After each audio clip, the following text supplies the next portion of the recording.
Go live. All right, there we go. We are finally live. Dang. Woo! OBS being a jerk. It still says it's dropping frames, but it's not a video game, so we'll probably be fine. Unless we're setting the channel into Caseppi's unofficial streaming or something. Unofficial. Okay. Let's see. Yeah, we should be fine. All right. Let me get up this. Make sure that it's showing up on everything.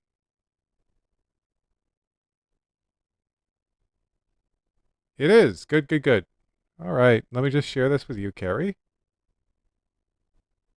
Share screen. Bada bing, bada boom. Let's do this. All right. There we go. Oh, let me also share this with our Discord. Let's go grab my cup of water. Okay.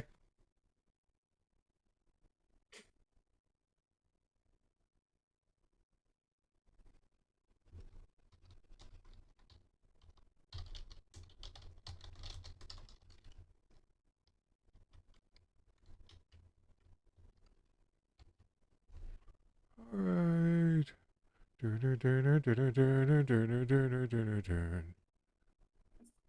All right. Here we go.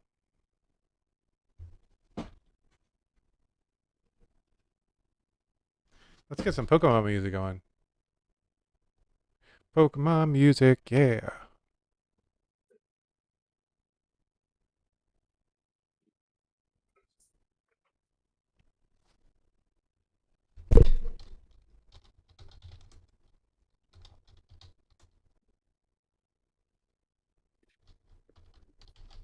Hey, sorry for the wait. I'm back. And brushing my teeth. All right. Let's see. Pokemon. There we go. Got the music. I guess I'll start the chapter then. Oh, do it.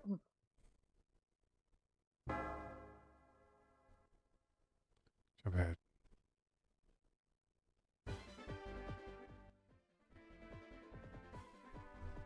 Oh, okay. Turn this down, turn that up.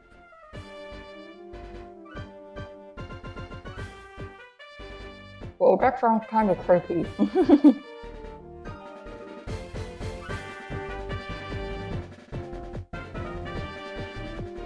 All right then. There we go. We got the music going. It's time to read.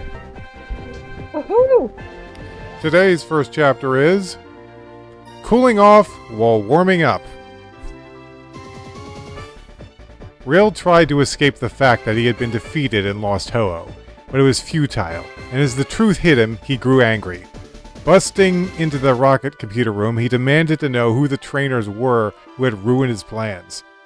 Sir, I think I found a match. Their names are Daniel Jr. Dragonson and Polly Dragonson. Dragonsons? Dragonson? Rail whispered, thinking about the name. That name sounds familiar to me. Find out more about them. I want to know as much as I can. Rail returned to his bedroom to regain his strength, leaving his minion at the computer desk. Do the nerd stuff! Polly's birthday bash was a nice break for Danny, and he enjoyed stuffing food down his face, followed by a tall cup of sugary soda. Ugh. That's a lot of sugar. After the night of festivities, however, he felt more than indecent for a battle at the Mahogany Town gym. I knew I shouldn't have let you talk me into... Oh, this is Polly saying. I knew I shouldn't have let you talk me into a party. Polly regretted listening to her brother belch.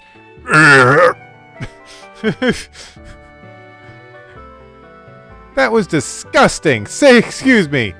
Or pardon me. Susan demanded, closing her nose. What is it? It does a belch on a fart, whatever. You're excused, Danny joked. It took Talon's strong arm to pull him up the floor. Off the floor. What? It took Talon's strong arm to pull him up off the floor. What? Are we going to the gym? I don't know why Talon did that, but okay. Are we going to the gym or not? Susan questioned, growing more and more impatient. I suppose we must, Danny grumbled. The Pokemon gym was a short jog away from their current location, but as anyone with an overstuffed stomach could tell you, it was a mile long.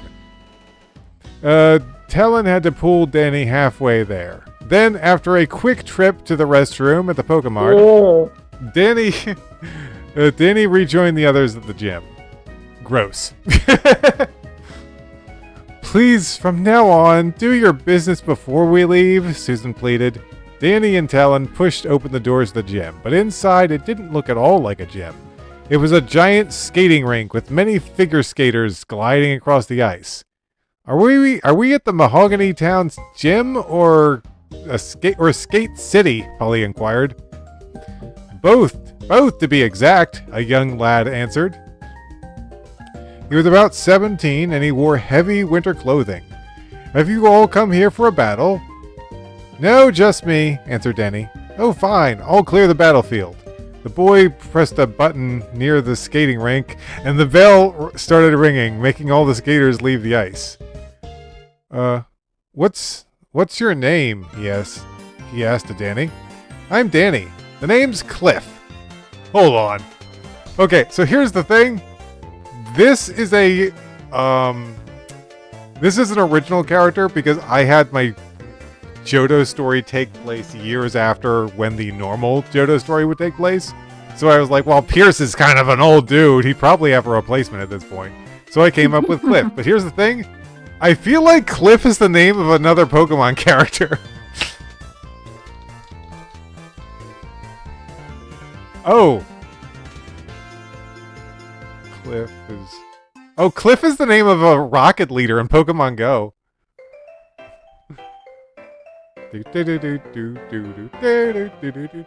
Still dropping frames like crazy. But at least we're just looking at text for the most part, so it's not what I want, but I'll deal with it. Alright. Hopefully everyone can hear what we're saying, okay. Actually, YouTube looks fine. YouTube doesn't really have any problems. It's mostly just Twitch. Honestly, yeah, Twitch is the only one that seems to be having this problem. Twitch! Anyway, back to the story. The name's Cliff. My grandfather Pierce. My grandfather Pierce used to be this gym's leader, but after he retired, he put me in charge. Cliff and Danny stepped out onto the ice. Whoa, Cliff just slid out to the middle. Danny slipped and tumbled all over. Did you make the old guy that was in the anime who had seals as his Pokemon retired, and this one is his grandchild or something? Yeah, pretty much. Let's see. I remember that one from the anime. He was very grumpy, but then later on, Ash managed to befriend him, and then he just like, yeah, this is my friend. He's the seal. Look, he's cute, right? Oh, you should see. You should see what they did Pierce in the Pokemon manga. Yikes! What? Wait, he died? No. But, well, you know what? Maybe we'll read those someday together. That'd be fun.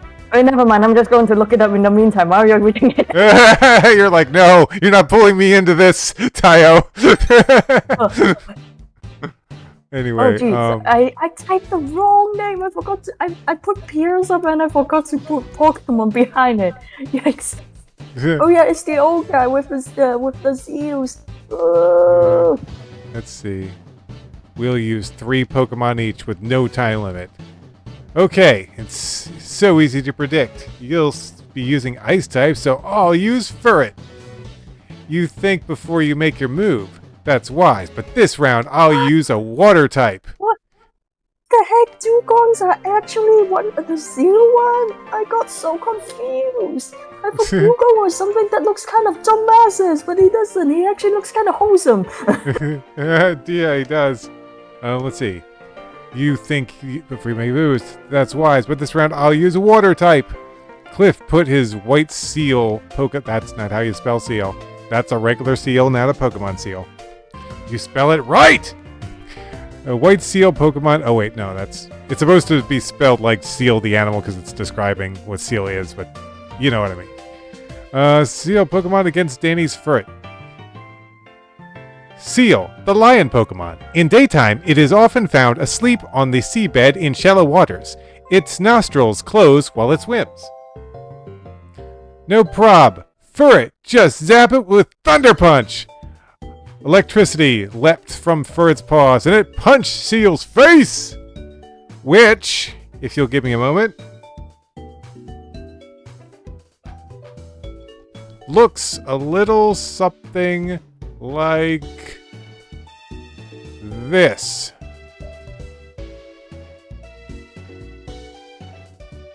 Do you see, Carrie? What? Oh, gee. So, oh, that looks cute. Okay, Carrie, I guess to push the text down, it's over to you. Dude, you didn't tell me that he got stuck in a space. He got stuck in a time. He got stuck in the what's that thing called? The tiny corner of timeout, and witness all the horrors, and almost get jumped by Giovanni. Hold on, what is going on here? What? I swear this picture didn't end up where I wanted it to go. Nah, you put it. Wait. Seal. Okay, it's. Wait. Okay, it did end up where I wanted to go. Okay, Carrie, your turn. Seal, Aurora Beam, a blinding rainbow beam shot from Seal's horn. Very quick attack. Zoomies. Rabbit dodged the beam and tackled Seal without it even being detected. Seal was panting hard, looking ready to give in. This battle is ours, baby. Don't even think you have won yet. Seal shut his eyes and began glowing. It woke. Its energy had been replenished. Danny and Trevor looked stood in amazement. Haven't you beat a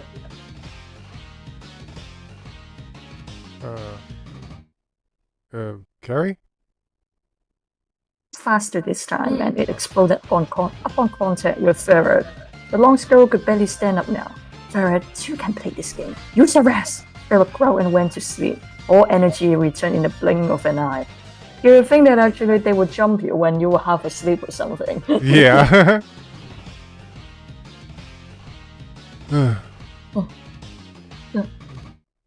Seal, he did before it awakens. Oh, that's what is it?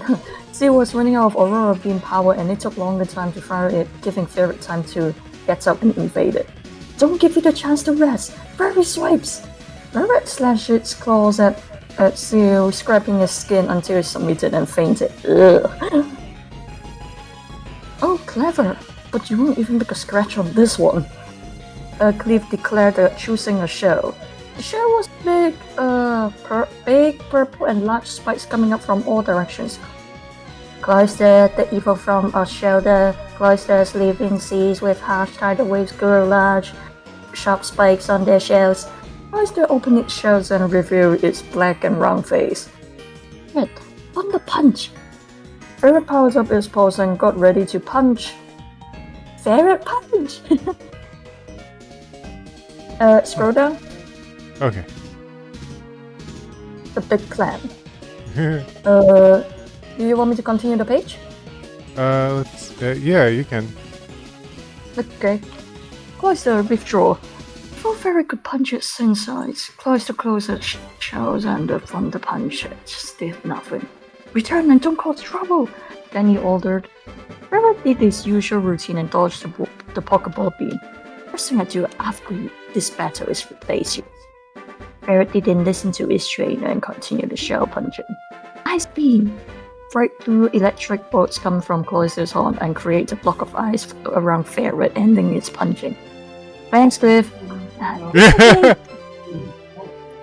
have the perfect Pokemon for this shot when it is Mischievous. Hey, Mischievous! Girl, Pikachu that overgrown clam from its shell.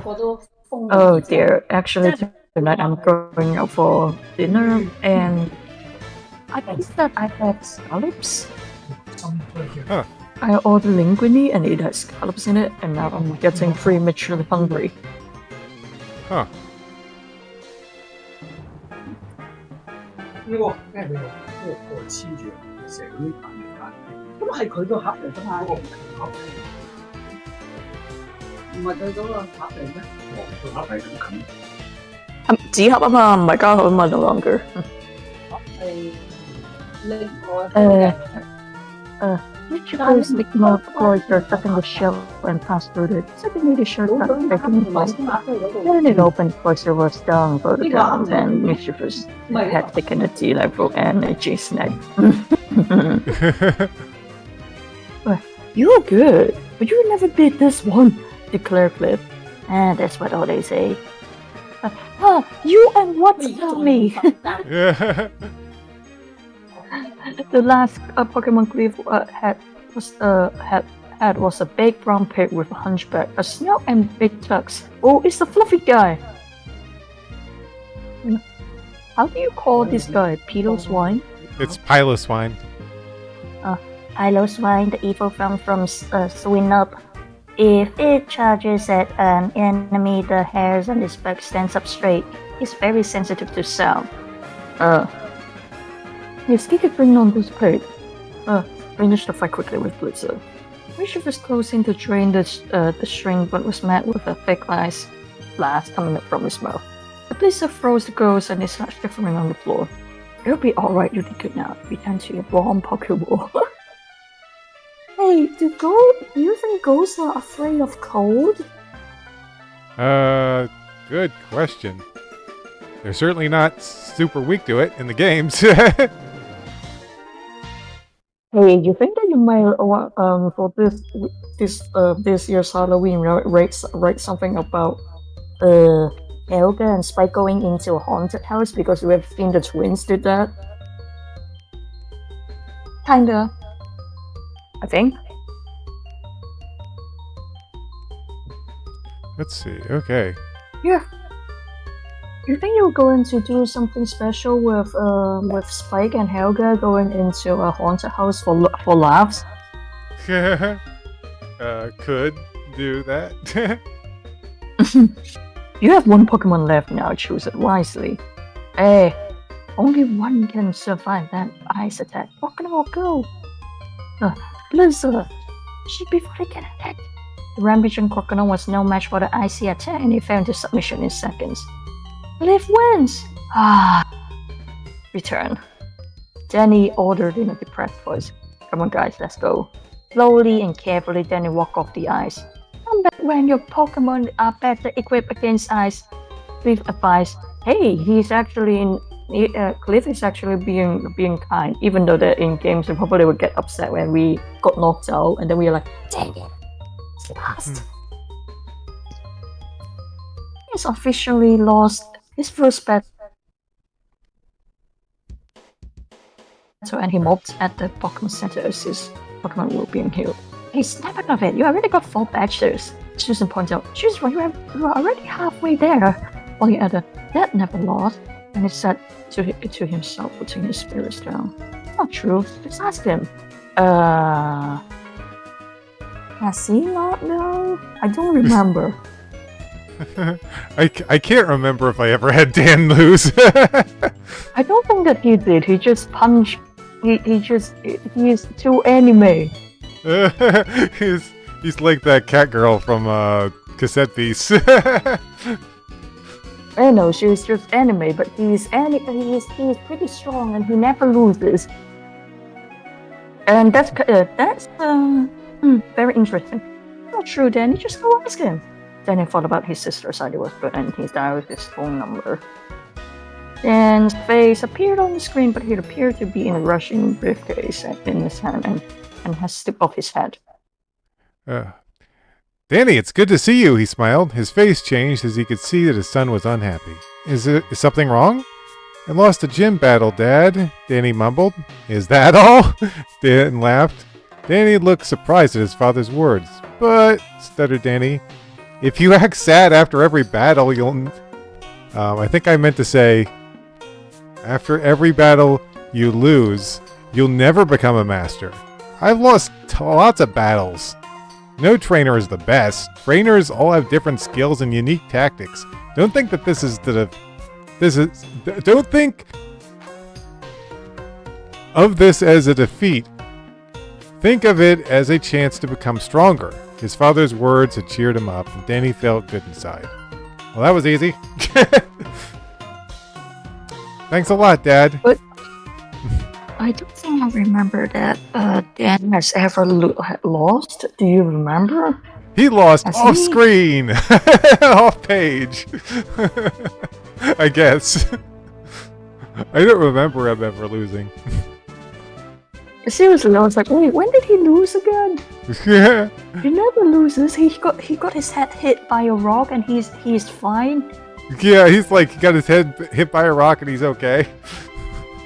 It was like, what on earth is that? Oh, it's an evolution rock. Woo! Like that. I don't know why I feel like this. Woo! I just got smacked in the head with a rock and I feel good.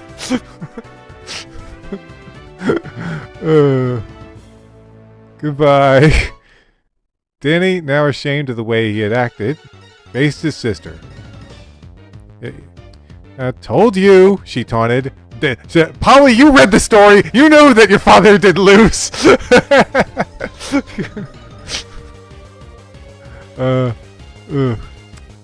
Excuse me. I think that I remember. Did he lose during the? I think that he lose. Wait, no, he did tournament. lose. He actually did lose. I remember that. Yeah, in the tournament, he lost in the tournament. I had to specifically make it that it was like double elimination to make it so he could lose and get back into it. And he somehow wins because one of the guys was actually a cheater or something, and also Giovanni being a butt. Being a big old butt. Excuse me, Nurse Joey interrupted, but all your Pokemon are in top condition. Great, because they need to get some training in before going up against Cliff again. Mentioning the gym leader's name brought back the memory of a certain long-bodied Pokemon named Furret. I've had it! He declared. Danny couldn't take any more of Furret's rebellious attitude, and he wasted no time in calling his aunt. Danny, is there something you need? Emily inquired, answering the phone. Yes, my Furret is disobedient, and I won't come back when I call it. So I want to send it to you. I understand your frustration, but if you send Furret here, you may never gain full control of it. I'm afraid you don't understand. I've tried several times to tame my ferret, but it never pays attention! It is, of course, your decision. Good, I'm sending it over. Dan grabbed Furret's ball and placed it upon the transporter. By pressing a certain number of buttons, the ball was taken away in a ray of light. So I feel like they. What? Oh, go ahead. No, you can go on first. Oh yeah, I was just going to continue reading. So I can talk later. You can go. Oh, I was going to say that is going to be detrimental to the relationship between the two of them. Oh yeah. So do you know which Pokemon you want in exchange? You have 4 to choose from. I already got a grass type. I know! Semi-Sudowoodo! With pleasure. Wait, that tree has been getting an... Hmm? What is the type for the tree one then? Because it's supposed to be same as Chikorita. Oh wait, he doesn't have it. He doesn't have the girl. Yeah, that's Polly that got Chikorita. I already got a grass type, Semi-Sudowoodo, and Sudowoodo is a rock type. With pleasure. That tree has been getting in our way on the ranch. Emily found Sudowoodo's ball and called for the tree. It was the fake tree. It was around the corner of her house, and it was blocking Alicia's path. Get out of my way! I have to feed the Nidoran! She ordered. Sudowoodo laughed and stuck out its tongue at her. Seeing her mother, Alicia pleaded for help. Mom, make that tree go! Bad Sudowoodo, you know better than that.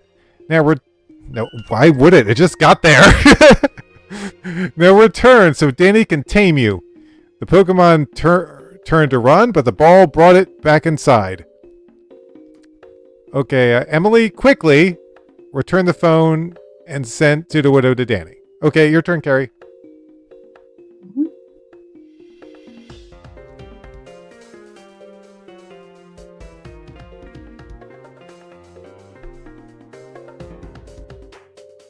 Oh, that is actually.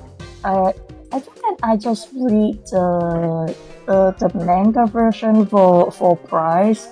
How dare they do this to him? He's got a pretty tragic backstory and everything. I mean, like, it does make him kind of stand out from the anime version or something. Ugh. Did he do anything in the game still like that? I don't think that he did, right? No, I don't think that he did. No, not really. Okay. Man, the Pokemon manga is nuts. Oh, it is crazy. Yes. I kind of love it for that, though.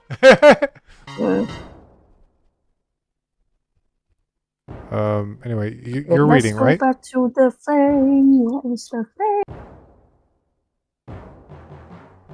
Yep, your turn. Yep, okay. Sorry about that. I hope you can handle it, she said pessimistically. Me too. As I replied, Danny handing up the phone. Nurse was still standing by and she looked interested. You sure? I but feel that you have trouble with Cliff. He beat me with a single attack. Most rocky trainers do lose against a strong lizard attack. You and Pokemon just need to get stronger. Well, thanks for the advice. The most obvious advice in the universe. You didn't say specifically how though. You just say on the surface. Oh wait. I think she's following it up, maybe. Danny knows she gave a good advice, but she didn't care much for the idea of being a rookie. Oh, that pride is going to be your downfall. You should head up to Lake of Rage. Wait, what? What and where is that? Inquired Polly. It's a big lake outside of the town. You will find many trainers to battle, and you might even catch a Gyarados in the lake. The Lake of Rage sounds like a wonderful opportunity to Danny, and he wanted to take advantage of it. Hey, let's go. Right now? Yeah, let's do this right now. Nurse Joy gave him more directions to follow, and they got on the trail to the lake. At the next location of Lake Rage lists Pokemon. Pokemon living near Lake of Rage, Mary, how do you pronounce that name? That's Giraffaric. Giraffaric, Fluffy, and Pidgeotto. None of which I have caught. Danny smiled. You're a Pokemon trainer? Asked a large man wearing hiking gears. Why, do you want to battle? Yes, I do. Now! You said that. Choose your Pokemon. Okay, let's show him. Quicksire! The Tiger selected giant rock serpent to attack. The whole body was made of large boulders. On extra rock snake Pokemon, it rapidly bores through the ground at 15 miles per hour by scrambling and twisting its massive rock body. Onyx! Rock flow! Why is there around the power of rocks? Onyx tossed them all at Quicksire. Quicksire! Hit those rocks away with water gun! Quicksire opened his mouth and wide and spout out water, pushing the rocks back. Quicksire finished it with one blast with Surf Attack. A wave of water rose from the ground, overtook it and crippling it. Onyx returned. Zubat, attack with Supersonic. Zubat, the bad Pokemon. Capable of flying safely in dark places and in situation across those check for any obstacles. Quicksire broke his Supersonic with Safeguard. A loud ear-piercing sound blast out of Zubat's mouth, but a bright clear globe surrounds Quicksire and reflected the attack. Susan's jaw dropped at the sight of it. I don't know you can actually do that. I don't think you can do it, right? Wait, blocks it with Safeguard. What, with Safeguard? Can you do that with, Oh, yeah, what's up? Okay.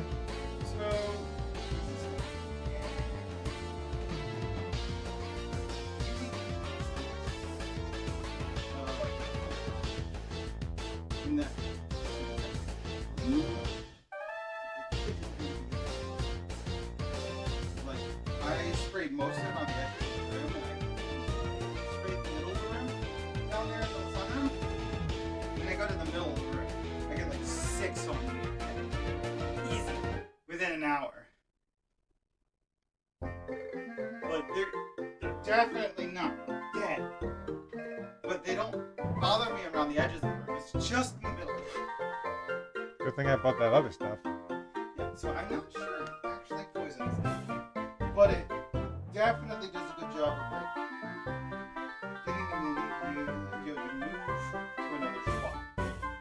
So like spraying like half the room one and half the room the other. You might actually scare them into place. But yeah, they're definitely avoiding me. They're avoiding the areas that they spray. They are extra active. Like they see me and they're like, oh, there's no poison on that. I know it's not. Kills. Not skills, but dead. They seem to be not wanting to be anywhere near it. And also, this says you just use it directly on that. It kills, repels, and prevents. I'm not sure about that first part. The other two, maybe. I don't know. It may actually work at killing them. I'm really slow at it, but it's been like a day and a half. And they're just all over my legs. Jeez. In that room. Now, that said, the fact that they're on my legs, I've killed almost a dozen. Actually, I think about a dozen of them now. Uh-huh. Picking them off myself and putting them Okay.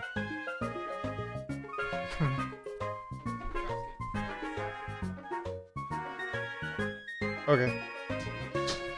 Okay, Carrie, I'm back. Yep, welcome back. Is that your roommate? Yeah.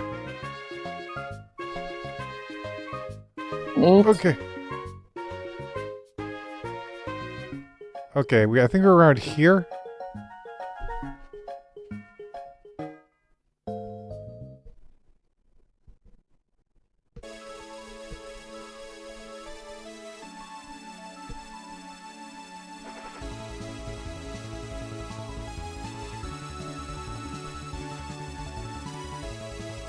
Carrie?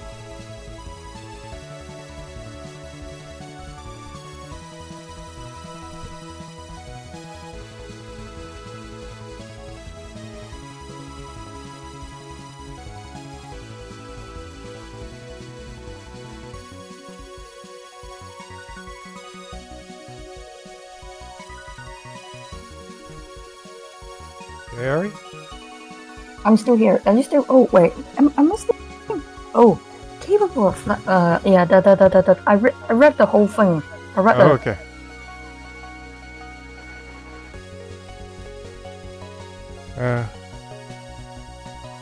Quagsire is a great Pokemon. It can use Safeguard to protect itself, she exclaimed. It's a lot stronger than you think, Polly added. Quagsire, return. I think I'll try someone else against it. Who could be used now, Talon wondered. This is our first battle, so try your best, Pseudo-Widow! Dan's friends were a little surprised at his next choice. The tree-like Pokemon looked ready for action and swung around its fake branches. Pseudo-Widow, Giga Drain it! Zubat opened its mouth and showed off its fangs that were going to... Pseudo-Widow didn't appear to be listening, and if it was, it certainly was taking its own time on the rock throw. It's almost there, look out! As the bat Pokemon dove down to its own level, Pseudo-Widow slammed its arms open, and the bat dropped to the ground. Enough, Zubat! Now try a rock Pokemon against your rock Pokemon, suggested the hiker, using a large, round boulder Pokemon with 4 arms. Graveler, the rock Pokemon. Boy, this Pokedex is just loaded with useful knowledge I didn't know, remarked Danny sarcastically. The evolved form of Geodude. It is a slow walker, so it rolls to move. It pays no attention to any object that happens to be in its path. Graveler, strength! Graveler lifted a chunk of land above its head. Sudowoodo, use the same move! Both the rocky Pokemon tossed their chunks of land at each other, and they both collided and broke... What? They are like, yeah. Woo! Raise the roof! It's like they both collided and broke apart into crumbs. The two Pokemon looked angry that neither of them was able to hurt the other. Was able to hurt the other. I'm sorry, I lost my place. There we go. They locked their hands. They got angry. You got to that bit. They locked their hands and started pushing. You're doing good. Keep it up, Sudowoodo. Like they say, 4 arms are better than 2, eh, kid? Then he gasped as he realized the hiker's meaning. Sudowoodo's is holding Graveler's 2 arms back, but below it, it has 2 other arms to attack. Sudowoodo, look out! Graveler, Mega Punch! Graveler brought up its extra fist and started pounding down its opponent. Sudowoodo kept its firm grip on Graveler's 2 arms, but it was slipping fast as the punches continued and did more and more damage. Sudowoodo won't be able to take many more of those Mega Punches, thought Danny. Okay, Danny, don't panic. Look at the situation. Sudowoodo is getting punched from Graveler's lower fist while he is pushing against his upper fist. Hey, Sudowoodo has something lower to attack with. Sudowoodo, stop pushing against Graveler and pull him! Sudowoodo pulled the Graveler right over, its head slamming to the ground because Why behind do I feel it. like he just pulled American wrestling, a wrestling pull. It's like, oh, Finish it with low kick! There's sound! Finish it with low kick! Turning back and sliding across the ground, Sudowoodo kicked Graveler over a hill and it rolled to the bottom, fainting. Kid, you're too good for me. I surrender. The hiker conceded, rolling after his Pokemon. Wait, he's rolling? Okay, Carrie, your turn. Yeah, that was like really cool. I feel bad for the guy though. It's like, oh. You're really good out there, Sudowoodo. Whoa! Then he complimented. Sudowoodo started dancing around. He was like, yeah, it's okay. I almost broke my back though. He started dancing around, making all kinds of strange movements. Hey, you don't have to go overboard on the victory dance, you know. Come back to it. Hey, that was really neat, Danny. Susan stated, looking impressed. You sure know how to impress the ladies. Danny was like, no, I didn't. That was not intentional. Yeah. Talon winked at Danny, tapping his arms. Danny blushed and tried to change the subject. It's like, no, I wasn't. That was unintentional. What the heck? What are you trying to get at? It's like, Talon, you are a teenager and you are weird. Yeah. There's a lot of decisions made with these characters that I would not do if I wrote them today. I think Talon probably just like, hey, you know how to impress the ladies, and the kid was like, that's like a joke you can use once, and I've used it like 3 times. I think that Danny was like whatever. Hey, come on, let's move. Talon, why did I ask Polly to bring you along again?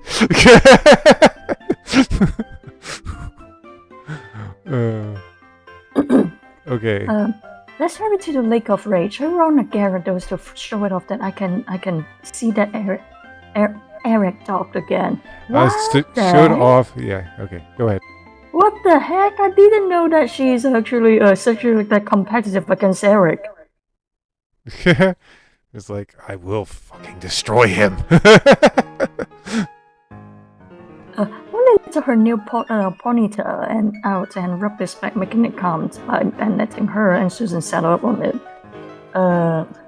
Do you think the ponytail wouldn't mind, because she probably is like, this is fun. It's like, who is this tiny little one? Yeah, it's like, get away from me. Danny, with Danny on his back and Talon was left running after them. Ponytail was much faster than Danny's bike and they galloped past him. Polly exclaimed passing him.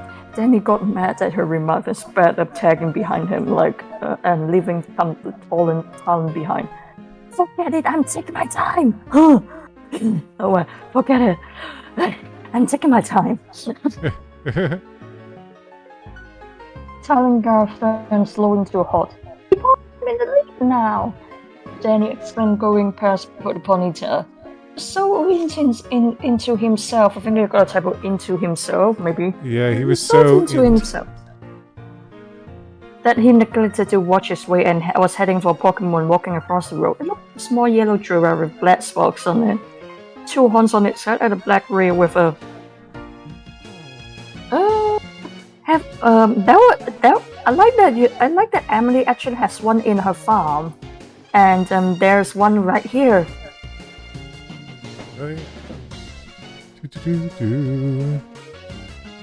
Wait, did you get that? What? What was that? I said that it's kind of interesting that we saw one in Emily's farm, and then we got one at here. What, Giraffaric? Yeah. Yeah. Unintentional foreshadowing. Yeah. The 2 small horns on his head and a black rear with a tail that had a round black head at the end of it. Then he made a sharp turn to dodge it and crashed into a nearby tree. Are you okay? Yeah, I'm okay, Doogie. Ugh. Danny muttered, waddling away from his bike. He looked over and saw what Polly and Susan were really worried about. They went over the Pokemon that was crossing the road. Giraffaric, the long-necked Pokemon, its tail, which also contains a small brain, may bite on its tongue if it notices an unruined smell. Where you are going? You got a typo. Why don't you watch... Where you are going? Yep.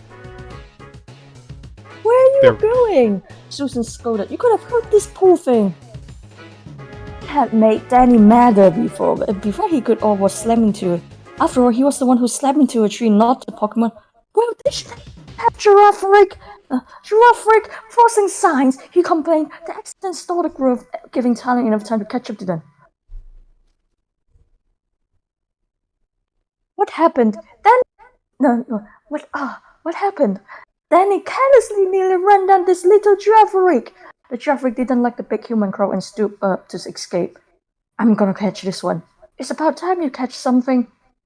Smeagol, I choose you. Okay, Smeagol, let's copy one of his attacks with Sketch. The night before the night before, Polly was busy observing her Smeagol's move so she could be ready to battle with it. Giraffaric sped and disappeared from place to place. Smeagol waved around his tail and learned the attack. Agility! Smeagol pursued Giraffaric and grabbed his neck. Now harden. Smeagol's body got harder and thicker, and more weight came with it. Soon it was too much for to carry, and Giraffaric stumbled. Okay, so I wanted to just point out that someone in the chat said, Giraffaric! So yeah, Giraffaric, woo! Giraffaric! Spiderweb Smeargle? A sticky white web shot out of Smeargle's... Did you get a typo? It's a spider web. Uh-huh. Spider... Your types... Spider wed, as in we're having a marriage with a spider? Ew. Spider web Smeargle. A sticky white web shot out of Smeargle's, I'm gonna say, tail, because I think that makes more sense. Because it's making crazy attacks with its tail. Smeargle's tail, and trapped Giraffaric in it. One, okay, I am just going it, and then I'm going to add a picture. I'm going to add a picture. And we've got art. There it is. Boom. Smeargle. Sticky white web shot out of Smeargle's tail and trapped Giraffig in it. One Pokeball was enough to trap it, but since Polly now had more than 6 Pokemon, her Giraffig and its ball disappeared.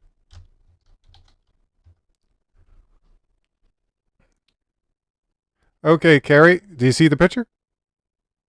Oh, that was good. Okay. Yeah, I guess it's your turn now. Or wait a second. That's like that's like less than half a page. It's always weird when I add pictures. um, should I just finish this and then you can read the next page? Gary? What? Okay, should I just finish this and you can read the next page? Okay. Yeah, you can finish. You can finish this one and the next one. Okay, Danny was upset that it was Polly with the new Pokemon and not him, but a sign nearby cheered him up. It read, "This way to the Lake of Rage." Yes! Hey guys, we're real close now, Danny exclaimed. A cloud of dust arose, and Polly, Susan, and Talon ran ahead of Danny. Wait for me! The Lake of Rage didn't look raged at all. In fact, it was a peaceful lake, with children playing around it and fish quietly swimming in it. This is the Lake of Rage? Susan smirked, expecting to find giant enraged Gyarados flying over it and bubbling over with anger. That sounds very dangerous. This looks more like Lake of Happy Children to me. You should have been here years ago. It was much different, stated a man.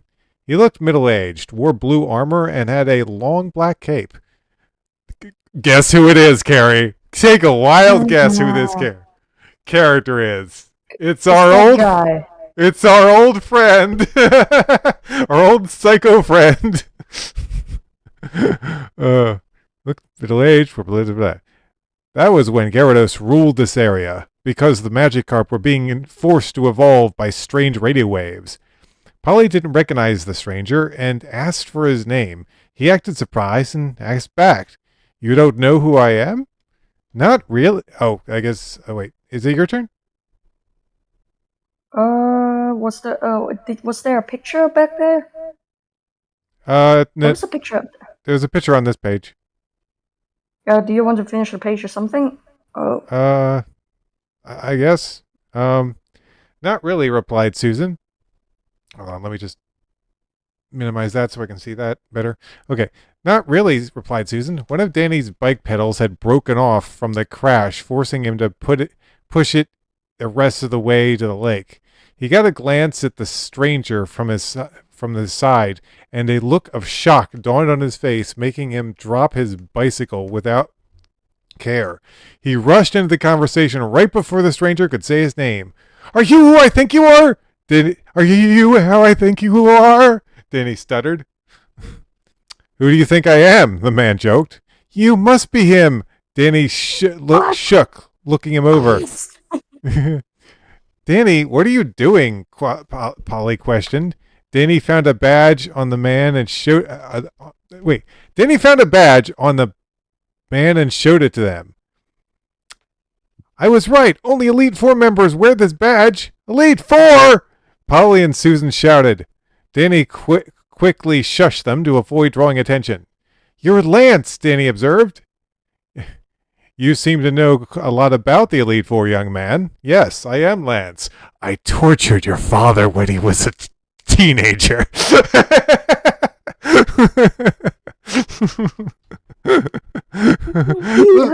Can you imagine that Danny heard that Danny heard that actually Dan heard that upon Danny said that Dad, I met one of the Elite Four and his name is Lance, and it's like he's just freaking out. He's like he's having a post-Lance traumatic experience. "I should know. My dad beat them all," he bragged. He must be a great Pokemon master then. Well, he used to be until he gave it up to start a dumb school. Ah, you must be Dan's son and daughter. Yes, I'm Polly, and that's my brother Danny, and those are those. I think I got these words in reverse order here. Hold on. And those are there we go. That fixes it. Friends, Talon and Susan. How do you know our father? Polly inquired. He freaking Danny just said. He battled. You can remove it. You can remove it. You can remove it. Yeah, I'll just take this part out. No, actually, it kind of goes into it, so I guess I'll leave it in. Whatever. We used to train together. We were both masters of dragon Pokemon. Forget.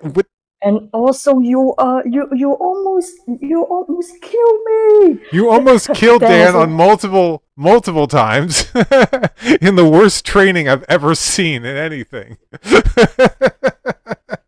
Anyway, yes, I'm Polly. That's my brother Dan. Blah blah. I read that. Oh, we used to train together. Blah blah blah. Wow, I wish I had a dragon Pokemon like my dad. Danny sighed, but they're really hard to find. Lance muttered, grinning at Danny. As a matter of fact, Danny, I came to this lake on a dragon discovery. Okay, I just like the phrase dragon discovery. It's a the discovery. Oh, jeez. What do you mean? Danny inquired. I heard that Dratinis started showing up in the lake a few months ago and came to see if the rumors were true. Are they? Susan asked.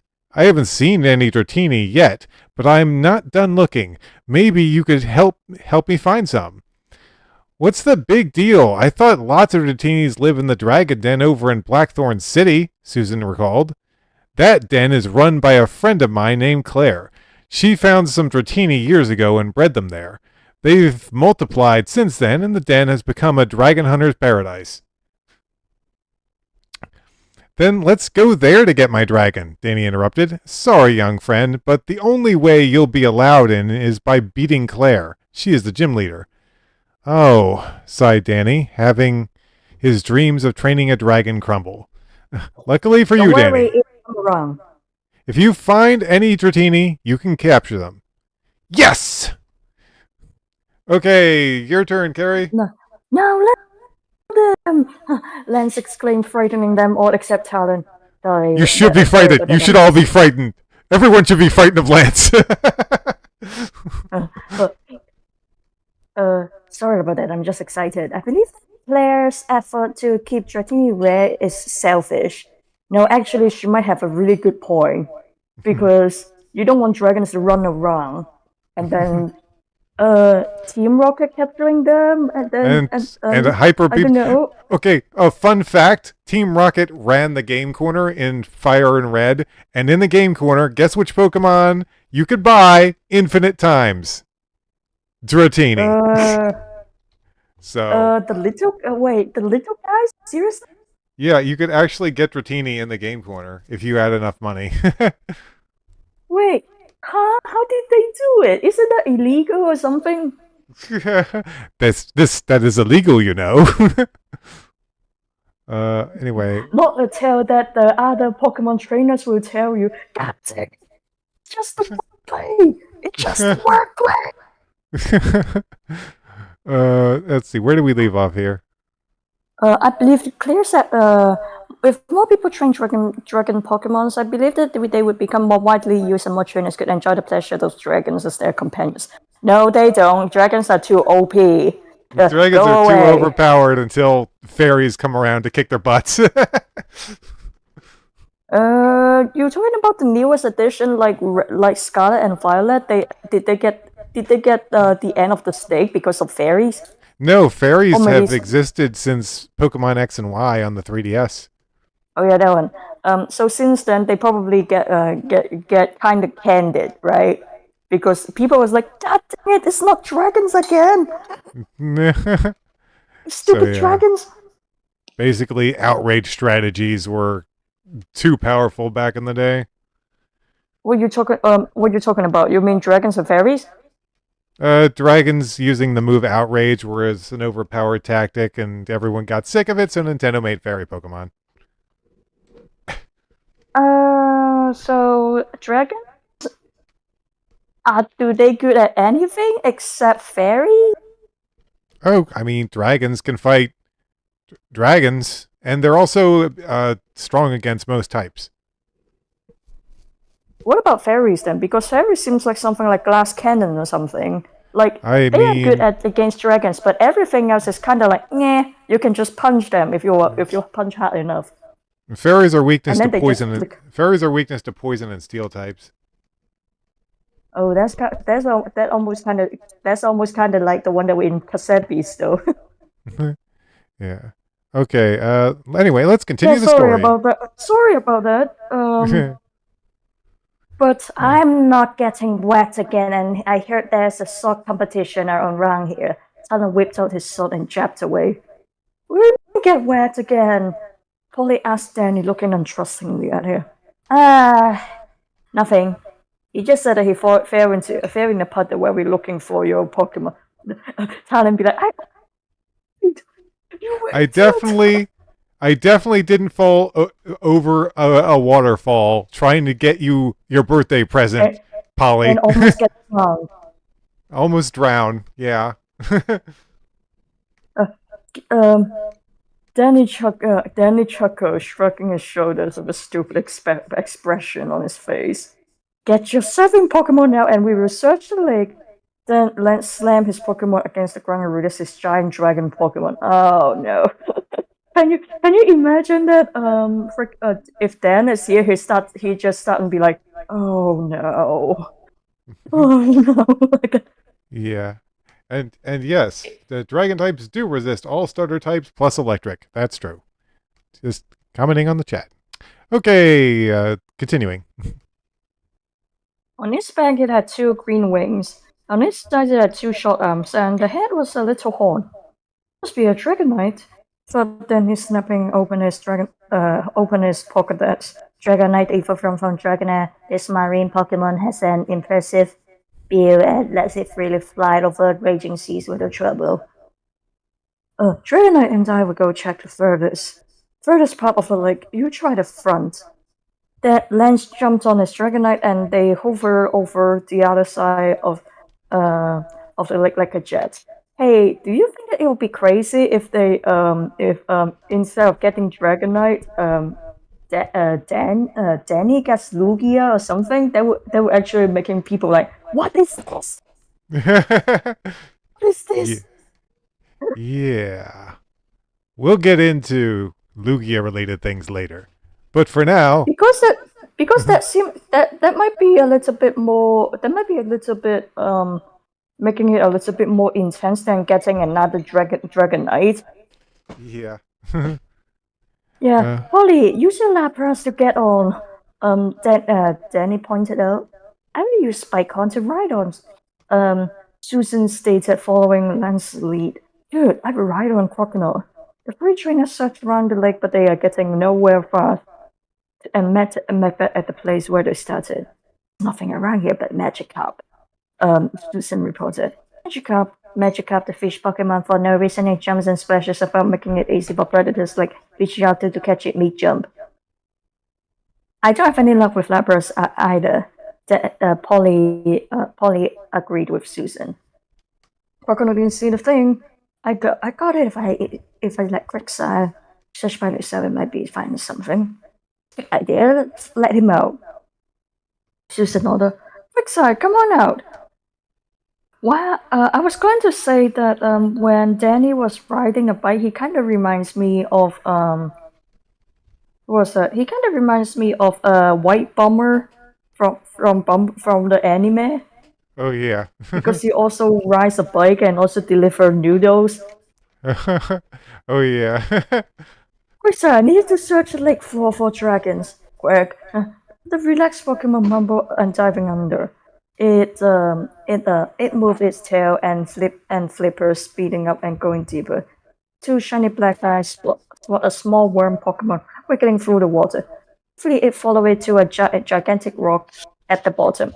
It could only watch as the worm Pokemon cried and the rock moved aside, letting it slide. Quicksire saw the rock was moving back to its place and decided to rise to the surface, back to Danny. How did it go, boy? To Danny, Quickside looked excited. It leaped up and swam around in circles. Did you find Did you? something? He nodded and nod to him and beckoned him to go under when the lens flew above the group. It's okay. My turn. Have you found anything, Danny? My Quagsire has, I think. It's acting excited, and it wants me to follow it. Here, I'll give you a scuba mouthpiece. They'll give you air long enough for us to explore the bottom. But how long is that exactly? Be more specific, Lance. I'm not getting my robe wet. I'm staying, Susan declared. Also, funnily enough, because Danny is just 10, how is it going to stay underwater like that? Adrenaline? Because those things probably can kill me, even though I know water better than you. Yeah. I'm with you, Polly agreed. Lance, let's go. Polly, could you hold my Pokegear for me so it doesn't get destroyed by the water? There's supposed to be a question mark and a quote there. Okay, bro, she replied, but you better be careful down there. Danny nodded to her and turned back to Quagsire. Quagsire, lead the way. Danny and Lance placed the scuba pieces in their mouths, and they went under the water with their Pokemon. Quagsire took them down to the rock. What about the rock, Quagsire? We're looking for Dratini, not rocks. Dragonite, maybe there's something under it. How did you guys even talk underwater? Yeah, it's like.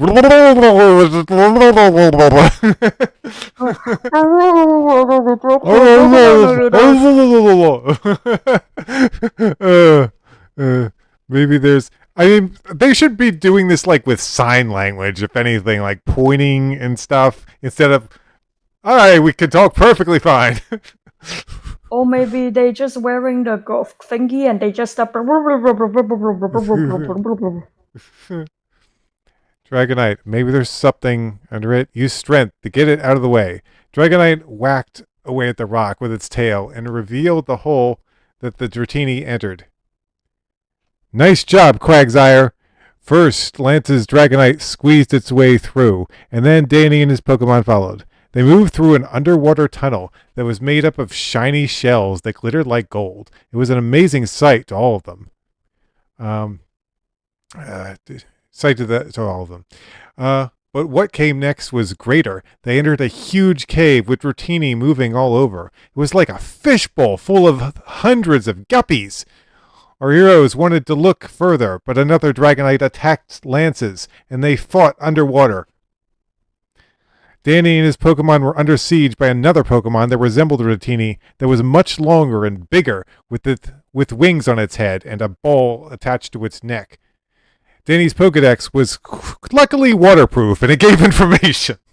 Sure, thank goodness. Can you imagine the thing just goes, and then he's like, "Oh dear God! Why did I bring this underwater?" Dragonite. Its crystalline orbs appeared to give this Pokemon the power to freely control the weather. Lance's Dragonite was beating the other easily, but another Dragonite appeared that looked older, and it took the other's place in the fight. Danny, we have to get out of here. Our oxygen is running out. Freaking Lance, come on, man, be more careful. Once again, Lance is going to get Stop moving so much underwater. Now Lance is going to get Dan's son killed. Great. The Dragonair tied itself around Danny and his two water Pokemon. I'm kind of tied up at the moment, Lance. Both the Dragonites did equally as well, and the one fighting Lance suddenly stood still and made 3 glowing crimson red orbs of light appear in front of it. All right, and here we get another picture. I'll just move it on to the next page.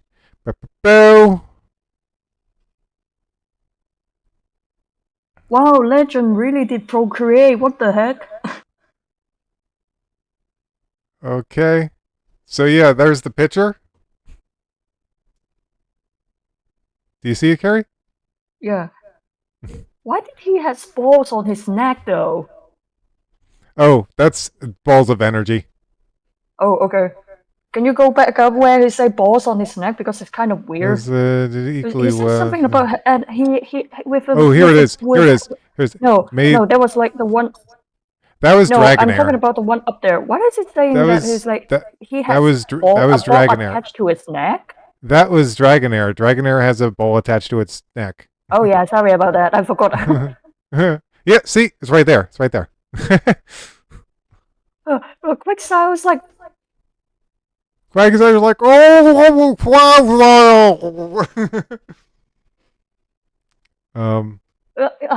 both of them are like, don't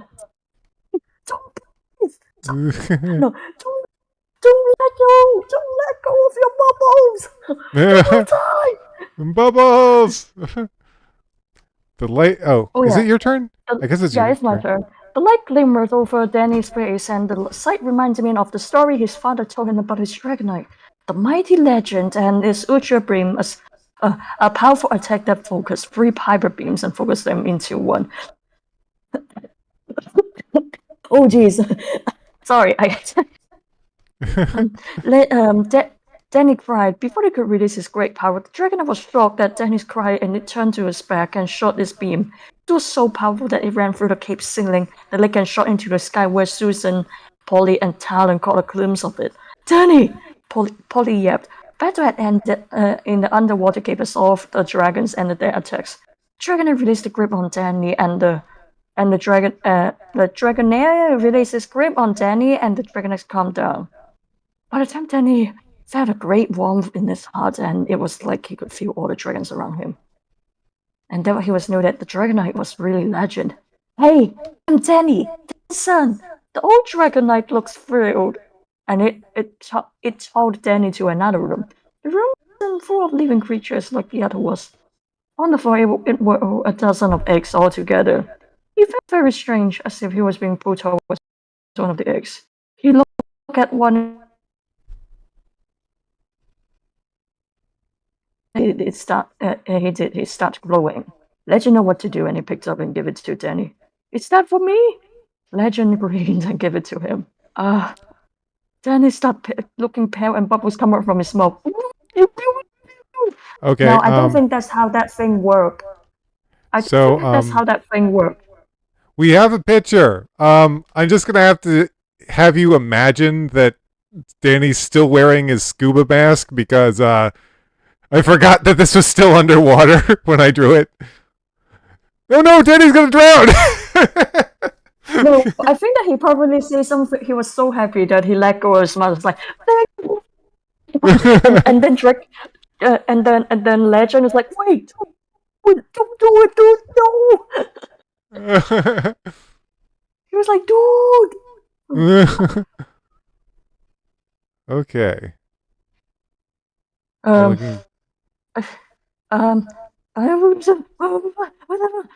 The dragon Pokemon grabbed the humans and their Pokemon swam up to the surface through the hole that the Ultra Beam had made. Polly and Susan were worried and were searching on top of the lake when the dragons burst of water capsized their Pokemon. Danny and Lance took deep breaths of it. Get no, Lance. After meeting that dragon, he must have decided to live in here, in turn making it a dragon mating ground. I think you're right, Danny. Then he looked at his Dratini egg and then looked at Legend. We'll become friends just like you and my dad were. Legend led Danny down onto Crocodile and begged and bid him farewell. The mysterious egg would glow brighter the longer Danny held it. Wait till I tell my dad that I saw the Legend and he won't believe me. Most likely not. Cried Polly, arising from the water with Susan. I told you to stay above my summer pocket, you won't get wet. Both the girls looked sulky and angry. He's your dumb pocket gear, she exclaimed, throwing it into his face. Yeah, still ticking. Pocket gear, it was just recently made waterproof. That was convenient, or maybe you just pull it out from a butt, right, Lance? You just pull it out from your butt, Lance. Talent had left the line and entered the sword competition because of the strange lady sword. I hope no one got hurt, especially Polly. Seeing that everyone was on land relief, he's worrying, but he still wanted answers. What happened? What was that light I saw? You saw it too? Okay. I saw it also. It was a long story, but it- I don't feel like telling right now because it's time it- I went to face Cliff again. Is it? Seriously? Hold on. Is it? Who's? Are you just gonna read the? I'm just trying to keep track of whose turn it is. I mean, I can read it because we did another page where every time there's a picture. Okay, go ahead. What makes you think that you can beat him this time? Because I thought of a way that I didn't use it last time. And I wish you see what you're talking about, Lance said. I would love to see how you battle. Then come back to the town gym with us. After the trip to the Pokemon Center, he re-entered the gym he had lost not so long ago. As before the battle zone was full of people skating on ice, Cliff noticed the familiar visitors and welcomed them back. Oh, you're back already. Don't tell me you can beat me now. I think you can and I will. I guess I will just have to show the true power of winter once more. But this time we have a sudden death match with only one Pokemon each. My Pokemon, of course, will be Piloswine. That's what I thought. You would choose go through the water. Do you think that guy can do it though? Because he's a tree and trees. Can trees withstand cold? Because I don't think he looks like he can. He's carry. I keep telling you, he's a rock type. Oh, sorry about that. Yeah. You sure about this? Susan questioned nervously. I have never been more sure in my life, Susan. That's okay. He replied confidently. Lance knew that he was definitely Dan's son. Dan just one punch everything. Yeah, one punch everything. He just talked like his father, he thought to himself. Sooner would have let it have the first one. You had him, go. You had him, boy. Let's end this fight just like the last time. Blizzard. Piloswine aimed at Sudowoodo, throwing his lethal winter attack at it. Double team! Then he cried. Sudowoodo moved at great speed, and it appeared as if several versions of him surrounding Piloswine. The powerful hawk didn't know which one to aim, and its blizzard attack hit the fake ones. Low kick! The Sudowoodo moved in unison and slid across the ice with their foot held high. The unknown one suddenly returned to the only real ones and kicked Piloswine in the side, making it spin like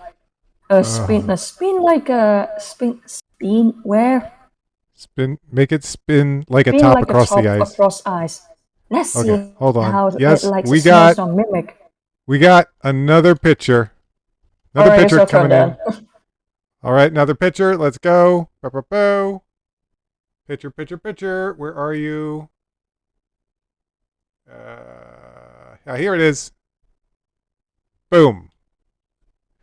Yeah! Get it, Sudowoodo!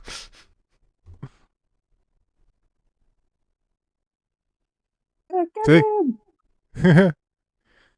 Let's see how it likes a snowstorm mimic blizzard and blast it away! Piloswine, get up and attack with blizzard, Cliff exclaimed. Sudowoodo blew out its own blizzard after copying the move from Piloswine. Well, what do you know? A la pork ice cube. Okay. Well, what's a interesting way of putting it? Yeah, a very interesting way of putting it. I failed you, grandfather! Cliff exclaimed. Father! Humph! You have not. A very old man with you can pull your best. I don't know. You can pull your Yoda voice and a Viduku voice if you want to. a very old man with white hair and a. You have not. A very old man with white hair and a cane walked under the ice. You lost once, and you're ready to give up already? I should have chosen my Wait, what? What? What? What? What? What? What are we saying here? I should have chosen my granddaughter to Oh, okay. I got it where it's going now. Okay, I understand. I should have chosen my granddaughter to take over for me, but no, I had to choose my grandson. Damn, that's cold. Wait, why did you? No pun intended. That was cold. It is cold as ice. Oh god. Why? How many grandkids does he have? Seriously. You must be Pierce, the ex-gym leader, Danny realized. Very observant, young man. Oh, very observant, young man. Now I believe I have something for you. Pierce replied, taking something from his pocket. This is the Glacier badge. Take it. You've earned it. Now I'm over the halfway point, Danny exclaimed, pinning on his new badge. Just 3 more badges to go, and then Johto League, here I come. After Danny said his impressive speech, he answered his ringing Pokegear. It was the man from the gym in Olivine City. Our gym leader's back, but she's going away soon, so you better hurry. We'll never make it in time, Denny sighed, disappointed. Not if I can help it. I'll let you ride on my Dragonite. I'll let you ride there on my Dragonite. My Dragonite there. Whatever. And Lance offered. You will? Exclaimed Danny. It's the least I can do for the assistance you gave me. All right. Should we read? How many pages do you want to go on? We can finish this one, or maybe we can keep on reading. Let's try to get in one more chapter, I guess. Wait, hold on. How long is this? 1, 2, 3, 4, 5, 6, 7, 8. Oh boy. Oh boy. It's a long one. It's a pretty decent. Well, we don't have to read the whole thing, I guess. If we get too tired, we can just stop. It's fine. It's fine. I just want to read a little more. Wait, so what happened to his other grandchild? And because it was like I want to pick my granddaughter, but then I have to pick my grandson for this. No choice. Yeah. I guess they're just off screen, never to be seen. Anyway, wait, who's reading this page? Yeah, I can do it. Great night. Piers and Cleves exclaim, "Hey, let's get out of here. Ugh, it is cold in here." You got a typo. It's cold in here. Oh yeah. Go ahead. Oh, no, sorry, I never get my dragon cell. This is gonna roll. Danny exclaimed, laughing. Next chapter, a whirlpool of worries. Lance and had 3 Dragonites, and they carried Danny and all of his friends into the sky. Jeez, much of a dragon lover, aren't you? Really, it was an incredible feeling for all of them, but the trip was short and they ended in a matter of minutes. Lance made his dragon Pokemon land and he helped everyone to get off. I must go now. Tell your father to say hello for me. Oh gosh, poor Dan. Poor Dan. Oh gosh. Training. Yes, Lance. Lance wastes no time left on his largest Dragonite. I wonder if we will ever see him again. Polly questioned.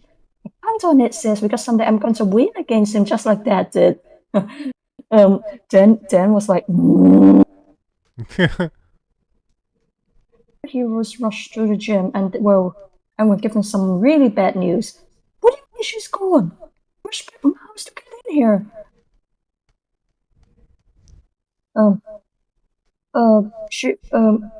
Sorry, kid. She left because she got what there was a Pokemon that got caught in a whirlpool around the Whirlpool Islands. Then it burst into tears at the thought of it.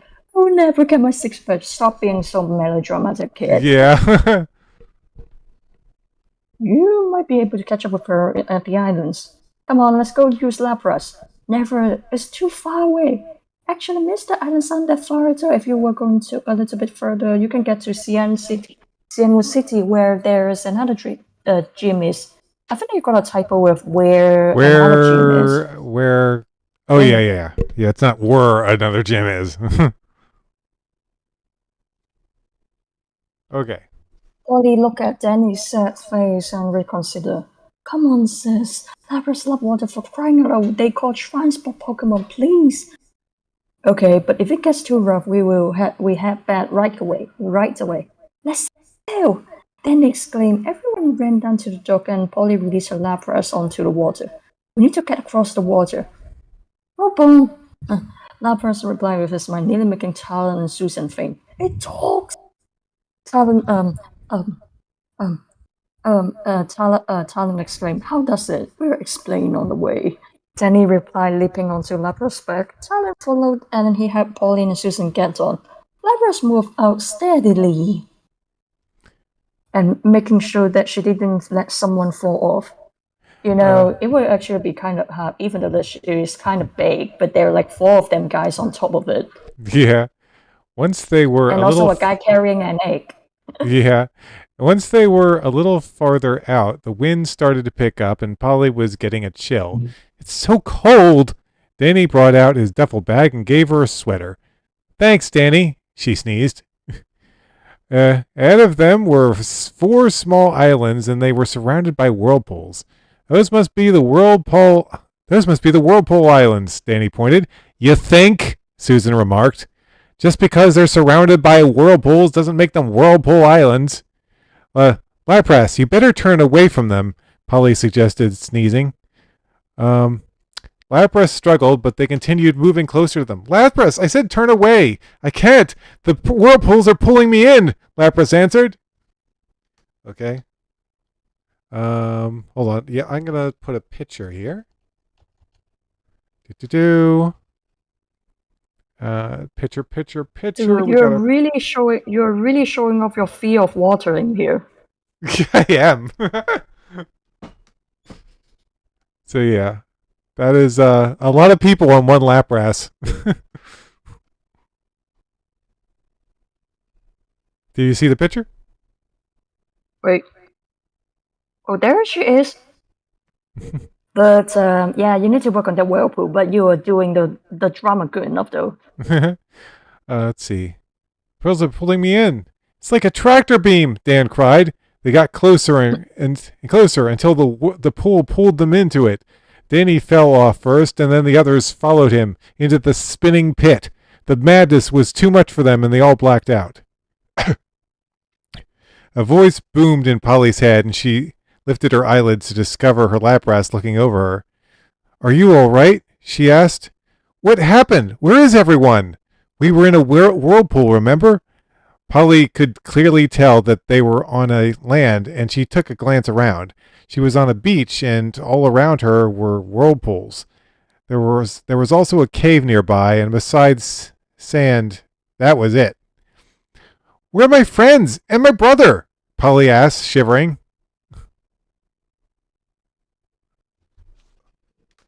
Okay, Carrie, your turn? Or should you want to do another one because there's a picture? Yeah, I can do that. When we got into that mess, you and your friends fell off my back, and all of you lost consciousness, but I was still awake. I fought against the water current and saved you, but I don't know where everyone else is. Polly was afraid. She wanted to go home. It's like, I'm done. That's it. I'm done. I want to go home. Slapras, we're going home. Why did I go with Danny on this dumb I can't talk. Why did I go with Danny on this dumb journey? She thought. Okay, this is a really weird cutaway. It's like, this is Danny's here. Okay, bye. Anyway, Danny was dazed, and as he awoke and looked about, it was like a dream. All he could see was the sky and clouds. Where am I? He was too weak to stay awake, and his eyes shut. There we go. That's what happened to Danny. Moving on. Honestly, that doesn't even need to exist. But okay. Polly was terrified and didn't know what to do, but she calmed down when she saw another human being walking out of the cave. It was a beautiful woman with long brown hair that had 2 orange balls tied on at the top. She wore a short, light pink dress. Are you stuck here too? Polly asked. You're less stuck than I am. You can use your Lapras to leave, she replied. But I can't. My friends and little brother got caught in one of those whirlpools, and I have to find them. I can't leave because my boat got swallowed up by those pools over there. I heard that a Pokemon was trapped on one of these islands, and when I came to help, it got stuck here. When I came to help it, I got stuck here. The story was just The story she just heard reminded Polly about the gym leader who had gone off to do the same thing. You wouldn't happen to be the leader of the Olivine City Gym, would you? That's me. My name's Jasmine. I'm Polly. Nice to meet you. I have a feeling that we'll have to help each other look around here if we want to accomplish our tasks. We'll search for the Pokemon and your brother together. Okay, but once we find my brother, he's going to want to battle you. Don't worry, I get that a lot. It comes with a job. Polly recalled Lapras, and she followed Jasmine into the cave. On a different Whirlpool Island, Susan walked down the beach in search of the others. Danny? Polly? She called, cupping her hands around her mouth. In the distance, she saw a body lying in the sand. Quickly, she ran over and flipped it over. Talon! She exclaimed. Talon's face was full of sand, and it didn't look like he was breathing. I just know I'm going to regret this. Susan put her mouth around his and started to do mouth-to-mouth maneuver she learned from the Kimono Girls. Soon, Talon opened his eyes and jumped away from her. Where's his friends? Hold on. I have a picture for this, believe it or not. It's picture time. Yeah, this one. Wait, where is the picture? Okay, here it is.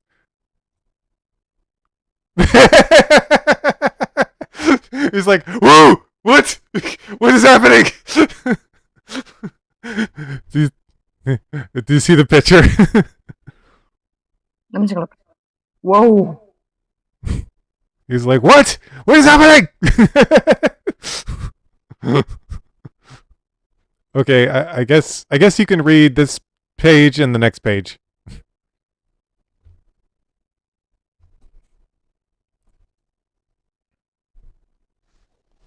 Let's see. Whoa.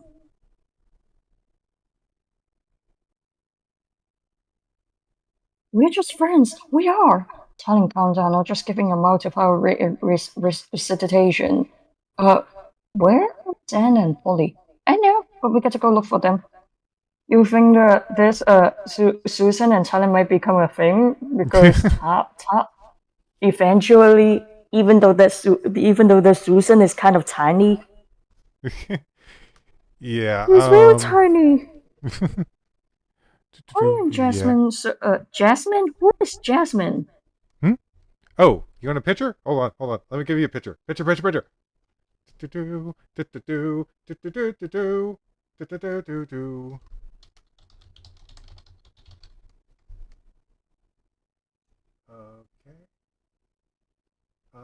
Yeah. Well, this isn't the best picture, but you can kind of see her. I sent it to you over Discord. Oh, okay. Oh, Susan. Okay. How did that thing hide underneath her? Okay.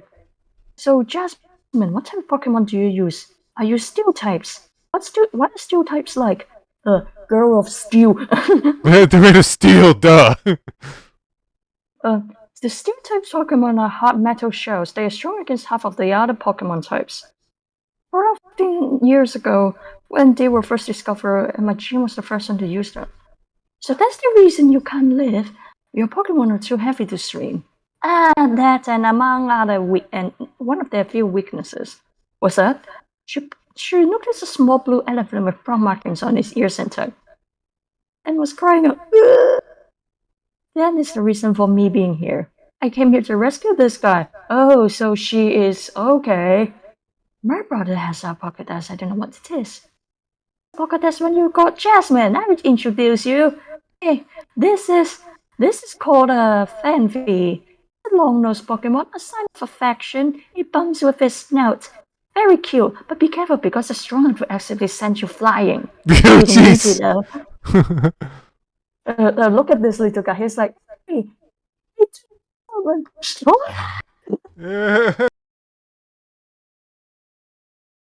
By accident. It's like, I know.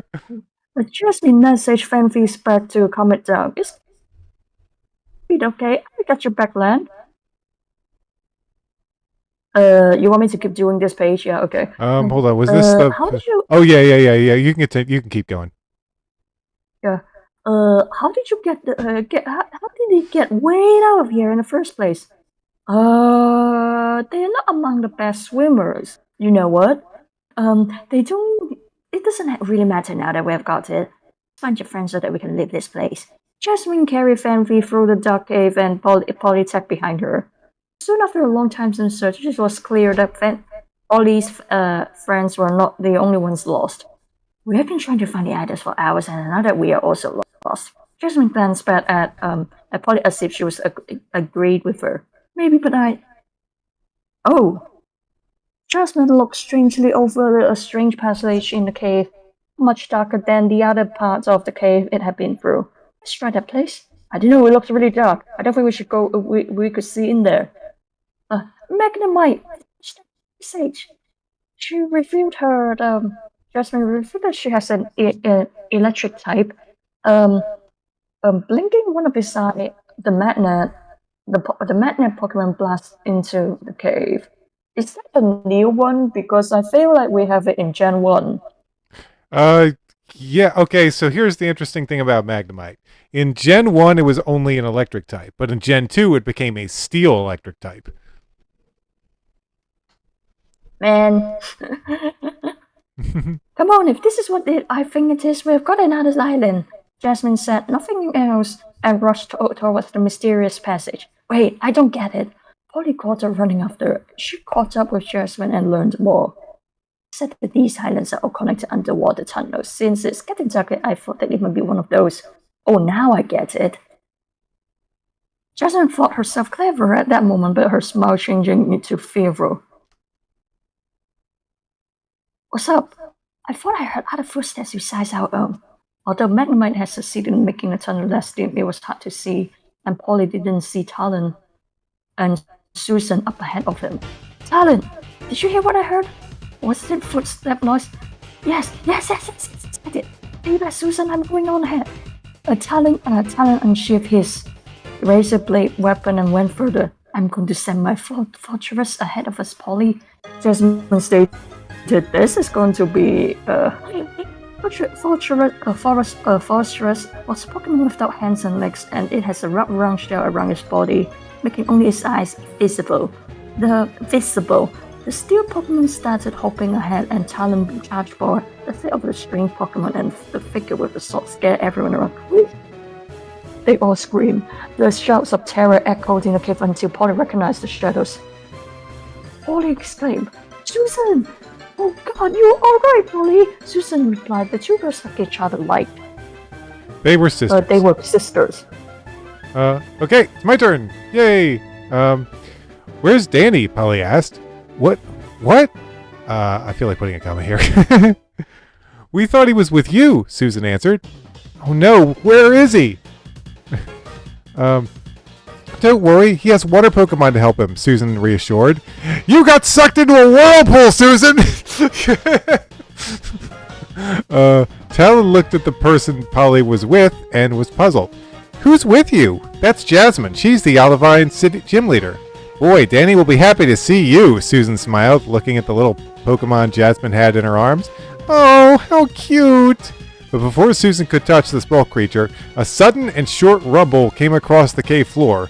The sound was followed by another sound that remained and was getting louder and louder. What's that noise? Sounds to me like rushing water, and from the loudness of it, it's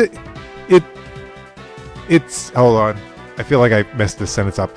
And from the sounds of it, I'd say it's a lot, Talon explained. Oh! Jasmine shrieked. What is it? Shuddered Polly. It's the underwater tunnel. It must be caving in. Water started dripping from the cave roof, and the rushing sound was getting closer. We'll die down here! Susan cried. A large amount of water could now be seen rushing towards them. Steelix! I choose you! Curl around the passage and block the water! The giant Pokemon wrapped around itself and made an artificial dam. Aren't all dams kind of artificial? You know what, whatever. The water pressure rammed the Steelix, trying to force its way through. We have to get out of here, Talon exclaimed. No, I won't leave without my Steelix. The water was coming down in great amounts now, and the roof was breaking apart. There's only one way out, shouted Polly. We'll ride Lapras out of here. But we could get crushed on our way out, protested Susan. We could either have a chance in the cave or get crushed right now. Susan looked doubtful and baffled. Well, what's it gonna be? Get out, Lapras! Lapras came out of its Pokeball, and the 4 passengers boarded. Lapras, do you think you can handle some tough water pressure? Hold on tight, she replied, nodding. It talks? Jasmine gasped. Jasmine, now! Polly ordered. Steelix, return! The one thing blocking the powerful water flow returned to its ball, and the water poured through, pushing Lapras and everyone on her through the tunnel. They were approaching the entrance of another cave, and Lapras ducked its head to make it through. The ride was fast, and Lapras was spinning out of control when the water was about to bash them into the wall. Ah, Lapras! Polly screamed. A red ball of light shot out from Lapras' mouth as a beam blowing a hole in the wall just in time to get out of the cave. They were much higher up than they thought, and the water pushed Lapras just far enough to clear the violent whirlpools below. How were they that high up? It doesn't sound like they could be that high up, but okay. If anything, they could think they would be below the water, but whatever. We made it! They cheered. Oh, Lapras, you saved us! Polly laughed, hugging Lapras' neck. You know, I would never let anything bad happen to you. Except when you let something bad happen to her earlier. But whatever. Look, over there, I can see Cian Wood City. Maybe your brother made it there, Jasmine encouraged. Lapras, let's go see. Once again, Danny opened his eyes, but this time he saw something even stranger than before. A large, bizarre head was looking down at him. It was white with 2 blue masks over its large eyes, and it looked like a strange bird. Hold on. Did it look something like this? Whoa. I'm going to the bathroom for a little bit. Sorry about that. Okay.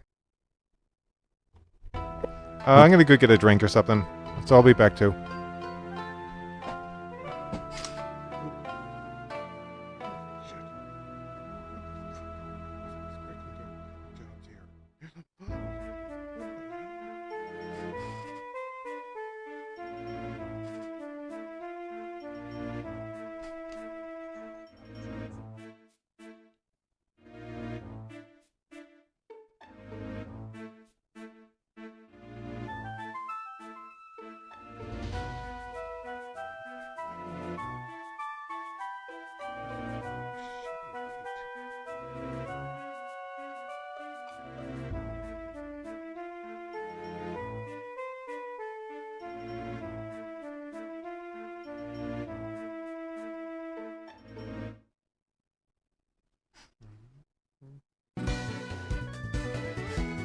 Alright, we'll be back in a minute.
Sorry about that, I'm back.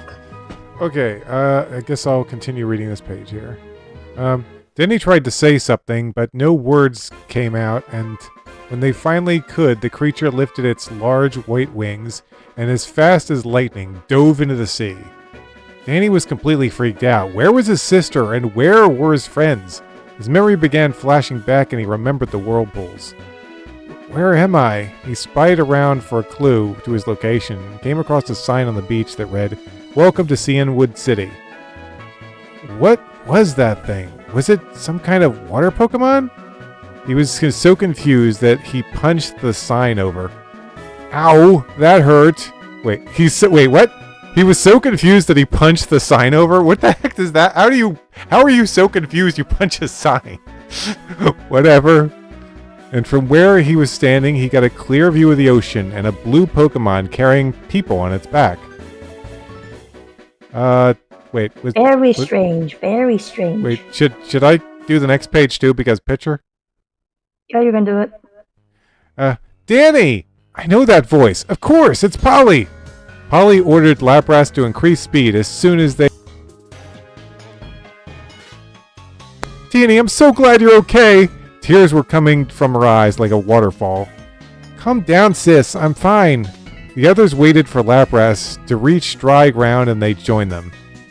Danny, are you alright? Susan asked, squeezing the seawater out of her robe. Ugh, nasty robe. Yes, but I have no idea how I got here. The ocean must have washed you ashore, Talon theorized. I don't think so, Talon. I think a Pokemon saved me. What kind of Pokemon? Susan asked, sounding like she didn't believe him. What kind of Pokemon? Susan asked, sounding like she didn't believe him. It was a giant flying type, but you see, I didn't get a good look at it because it dove into the ocean. Flying Pokemon that dive into oceans? Okay, Danny, I think that salt water has gone to your brain, Susan joked. This is before Generation 3, everyone. We didn't have Wingull and Pelipper, and we didn't have any, ducklets or any, water-dwelling flying Pokemon at this point. Except for Gyarados. Anyway. I think the salt water has gone to your brain, Susan joked. Hey, what's that thing sticking out of your pocket? Talon inquired. Danny looked down and saw a strange silvery feather in his front pocket. He quickly lifted it up and looked it over. This is proof that must... Hold on. That must be a feather from the flying Pokemon that saved me. Let me see that, Susan demanded, snatching it from Danny's hand. This doesn't feel like any feather I've ever touched. It feels smooth and slick like sealskin. Thinking that Susan might damage his feather, Danny took it back and put it away safely in his pocket. Then he noticed the woman that was with them and he inquired who she was. This is your lucky day, Danny. This is Jasmine, the Olivine City Gym Leader, Polly introduced. It's about time I found you. Can we have our battle right here and now? Question mark. Sure, but don't underestimate me. I'm much tougher than I look, Jasmine replied. How does a 4-on-4 Pokemon... Okay, so... Technically, Jack is here! Yo! Yay! Jack is here! Hey, Jack! Whoa! Oh, man, that's awesome. Jack's here. I'm so happy. Okay. How does a 4-on-4 Pokemon battle sound? It sounds great. Grand. Then let's start this thing. I'll go easy in this match. Let's see how you fare against my... Why did she say I'll go easy? That's whatever. Let's see how you fare against my lowest level Pokemon, Magnemite. Oh, she's talking about the first battle. Got it. This'll be a cinch. I think that's sink, not cinch.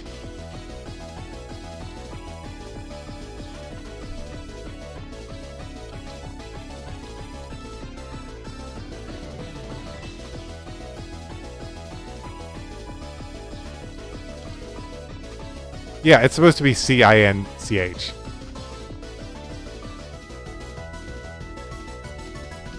There we go. Fixed it. Geodude, beat that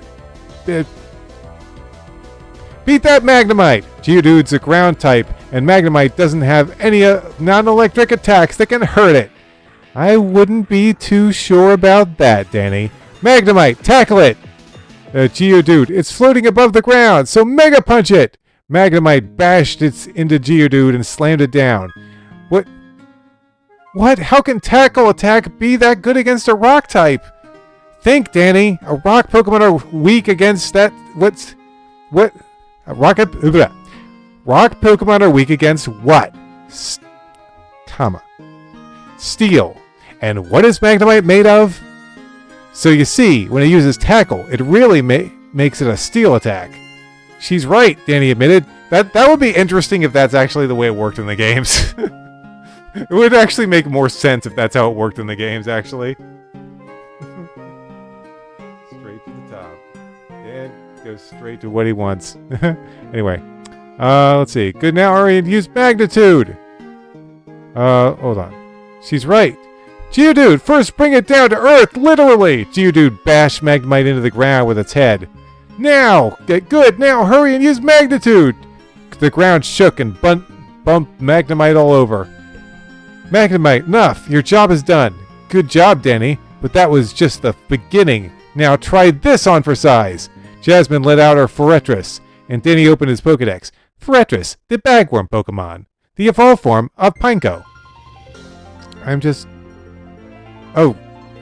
Carrie, I think I've been reading like 3 pages. Yeah, you were going to... okay. She's alright. Geodude first bring it down to Earth. Literally. Geodude bashed Magnemite into the ground with his head. Dude, now hurry and use Magnitude. The ground shook and bumped Magnemite all over. Magnemite, enough. Your job is done. Good job, Danny, but that was just the beginning. Now try this one for size. Jasmine let her Forretress, and Danny opened his Pokédex. Forretress, the bagworm Pokemon, it evolved from Pineco. It remains immovable root on its tree. It scatters pieces of its hard shell to drive its enemies away. Magnitude, spikes! The large shell Pokemon shook itself, making jagged pieces of metal all cover the ground. Oh. Once Geodude slammed the ground, the spikes flew right onto it. The more Geodude struggles, the more spikes it hurt. Come back, Geodude! Good job! Now go, best route! Forretress is a bug and steel type. How do you think the grass is going to beat it? Like this, Stun Spore! Shaking his body rapidly, Bellsprout lets off a yellow powder, putting Forretress in paralyzed. Try that fancy strike now. Earthquake! The last shell tingled from the powder and didn't move. Well, there's another move you can still use. Explosion! The hot bug turned bright red and was ready to detonate. Push it away with the fine whip before it explodes. Bellsprout slung out. Slung out is 2 vines and whip for it. Slung? Okay. Slung out is 2 vines and whip Forretress, rolling it back. A great explosion took place, but it was too far away to do much damage to little Bellsprout. Come back. I know the Pokemon just to handle a little sprout like that. Hey, get in there! Jasmine now released a flying armor bird. The wings were made up of sharp metal blades, so there was everything else. Scammery, the armor bird Pokemon, its 30 wings look heavy, but they are actually hollow and light, allowing it to fly freely in the sky. Bellsprout, you did enough. Return. I choose Mischievous. Should be proof interesting. Summary. Hey, the metal bird's flap its light wings and took to the air. Mischievous is made out of metal, and metal conducts electricity, so it strike. Mischievous is made out of metal, and metal conducts electricity, so strike it down with thunder or lightning. Mischievous was bustling with electricity and a cough of a lightning bolt that carried down to strike Scammery. Agility! Scammery broke away from the lightning and hit the ground harmlessly. That is terribly inaccurate, and once Scammery gets moving with agility, you will never touch it. Jasmine appeared to be correct, as the following attempts to hit Scammery by Mischievous was unsuccessful. Finish that ghost up with Steel Wing. He cut into Mischievous with his sharp wings, and the ghost let out a wail. Just skip her. My Scammery is too fast for you, Mischievous. Maybe? Danny thought, Thunder attack is definitely the only one that can do damage. If Mischievous loses, I lose. Why can't Scammery be on top of a lightning rod in a lightning storm? And then he smiled and chuckled as he found a way of winning. Hey, stay low on the ground and don't move. Mischievous did as Danny said and didn't move 1 inch. Yeah, your turn then. Okay. Danny, you're making this too easy for me. Skarmory, finish up with another Steel Wing! Skarmory glided across the ground with its wings out for a chop at Mischievous. It pulled back its wings and plunged them forward, and with its might with all its might. Transparent! Danny explained. Okay, so I want to bring up something here. This is a move that, like, it's not an official move or anything, but like, it's obviously ghosts have like physical form, like normal and fighting attacks don't hurt them, but you can still like pet them and stuff. So I was like, okay, well, what if it's possible to make them like, you know, make it so objects go through them whenever you want? That would make ghosts way too overpowered if you could do that, but this is the strategy Danny's using here. Transparent! Danny exclaimed. Mischievous became invisible, and Skarmory's wings jabbed deep into the ground. Now rain dance on top of it! Spinning and twirling, Mischievous danced on top of Skarmory. A tiny, dark cloud suddenly covered them and poured rain down upon them. Thunder now! Electric energy flowed everywhere, but it soon came together and gathered on Skarmory, covering it in light. When it finally ended, Skarmory looked like a fried tin chicken. That's pretty intense. You want to see it? There it is. Oh. Whoa. It does look like a chicken, alright. You fought your way to the last of my Pokemon, Danny, Jasmine smiled. But like most trainers, I've saved my strongest Pokemon for last. Then let's see it, Danny ordered, not looking worried. Are you ready for Steelix? Go! The giant steel snake that Jasmine had used in the underwater tunnels was now out on the battleground, and it looked anxious to fight. Steelix, the evolved form... Did we not use the Pokedex? Oh, that's right, they were tied up at the time. Steelix, the evolved form of Onix. Its body has been compressed deep under the ground. As a result, it's even harder than Diamond. Should I continue reading? That was a picture page. You can continue reading it. Okay. Mischievous, I better start fresh for this fight, so come back. Danny took a look at Jasmine's last challenge and made his choice.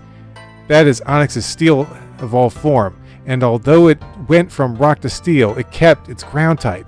So, as my last Pokemon, I choose Croconaw! Danny's ferocious water Pokemon entered the fight and slashed out with its claws. Steelix! Bind it! The metal snake coiled around Croconaw and wrapped, squeezing him with all its might.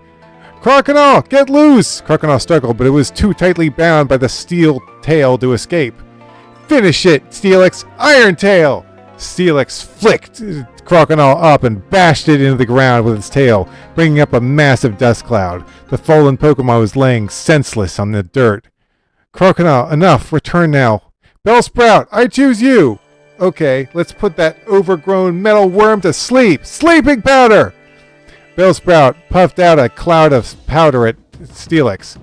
Steelix, sandstorm! Steelix blew out of its mouth a blinding sandstorm at Bellsprout, and it was at its mercy. Soon the small grass type gave in and fainted at the end of it.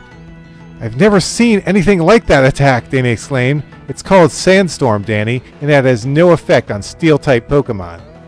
Danny gulped as he reached for his only remaining Pokemon. Mischievous, you're my last hope. Do your best! Steelix, let's finish this battle with your Iron Tail! Steelix whipped its giant tail at the tiny ghost, but it merely swept through it. Steelix! Sandstorm! Mischievous, stay right where you are! The dreaded desert storm overtook Mischievous, trapping it inside. As the dust gradually cleared, Mischievous was trembling on the floor. We've got it now, Steelix! End it with another sandstorm! Steelix got ready to unleash one last blast on the weakened ghost. Not bad, Jasmine, but there's one thing Steelix can't beat Mischievous in. Oh really? What's that? Speed! Mischievous, split that energy! Okay, so he's using Pain Split here. Glowing energy left Steelix and entered Mischievous, energizing it. Finish it off while it's weak! Giga Drain! Mischievous lunged onto Steelix back like a leech and drained away the last of his strength. Unable to keep itself up, the giant metal serpent dropped to the ground, and the earth shook all around.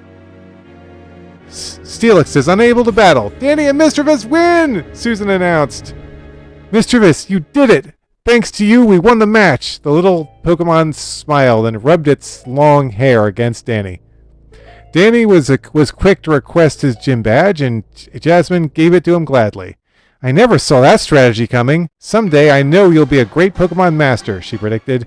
This is my gym's badge. It's called the Mineral Badge. The badge was diamond-shaped. Minerals. Minerals. The minerals. The badge was diamond-shaped, silver, and glittered like a star. Only 2 more badges, and I'm on my way to the Johto League! Danny declared, proudly, showing off his new badge to Mischievous. You're in luck! This is Cianwood City, and the gym isn't too far away, Jasmine pointed out. Great! We'll go to the Pokemon Center and heal my Pokemon, and then head over to the gym. Jasmine bid her new friends farewell, and took a boat back to her home in Olivine City. We have to tell my dad about that battle. We have to tell Dad about that battle, Polly smiled. For real! I'll call him up right now! Danny punched the buttons as if his life depended on it. His father soon answered the call. Danny, is everything okay? It's the meat. What is it? It's the meat of the night. Also, Yes. we meet lads. Like, what time of day is it right now? How much time has passed? Sure it is, Dad. I've already collected 6 badges. 6? Dan exclaimed in shock. Yeah, only I need to... Yeah. Reverse that.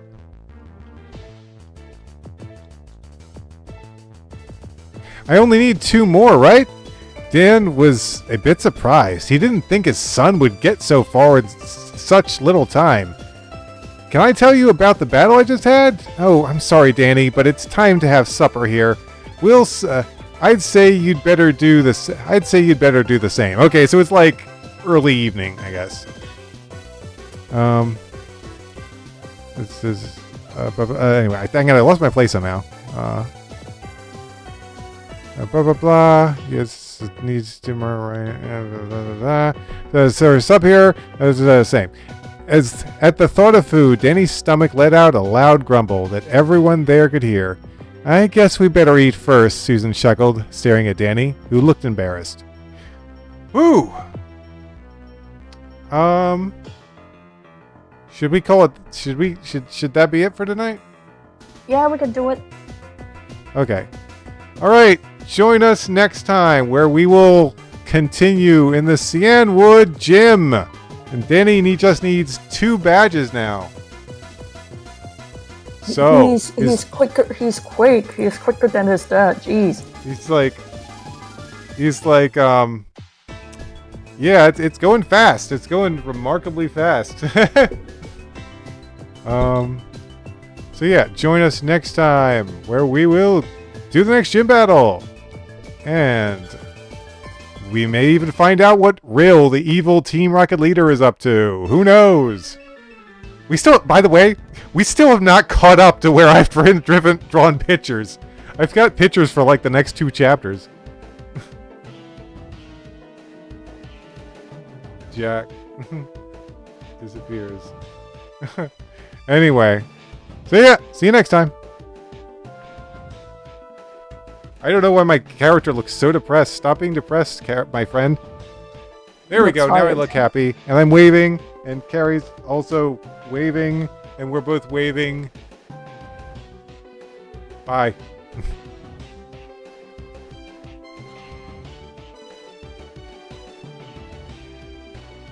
Alright. Let me just